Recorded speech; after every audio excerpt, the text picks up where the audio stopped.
Dans un communiqué publié ce 2 décembre 2025, Léon Taylor Onana, transfuse du RDPC, désormais à la tête de l'organisation du mouvement patriotique, appelle à la démission immédiate du ministre de l'administration territoriale Paul Atangandji, responsable selon lui des détentions extrajudiciaires des personnalités de l'opposition, dont celle de Anissé Ekane, mort en détention. Intransigeant, Hiram Samuel Iyodi martèle quant à lui que personne ne devrait perdre la vie pour avoir défendu son opinion. Sans détour, le candidat à l'élection présidentielle d'octobre dernier attribue la responsabilité de ce départ précipité d'Anissé Ekane au pouvoir en place. Quel monstre impitoyable notre pays devient-il pour ainsi emprisonner ses malades et leur refuser leur dernière étreinte?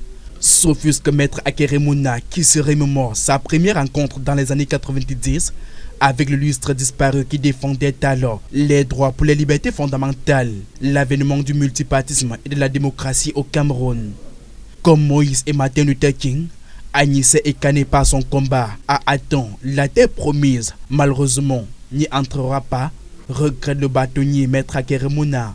Anissé Ekane décède dans l'indifférence glaçante du régime qui n'a plus d'autre langage que l'humiliation, l'embassillement des voix dissidentes. Réagit Issachiro Mabakare, le président du Front National pour le Salut du Cameroun, loue le courage de celui qu'il présente comme une voix libre, une conscience indomptable, un symbole, mieux, une boussole dont le nom sera gravé dans la pierre de la reconstruction et dont la mémoire vivra dans chaque acte de justice, dans chaque pas vers la vérité.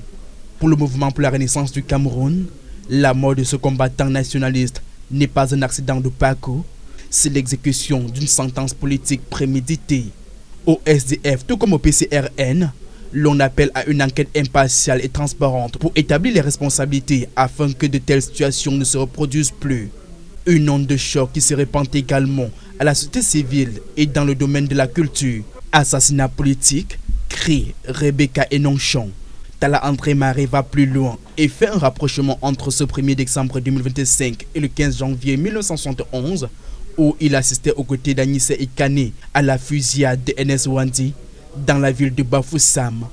Inhumanité, c'est en ce thème que l'artiste Caresse Photo dénonce la mort de cette voix engagée dont la respiration a selon elle été raccourcie.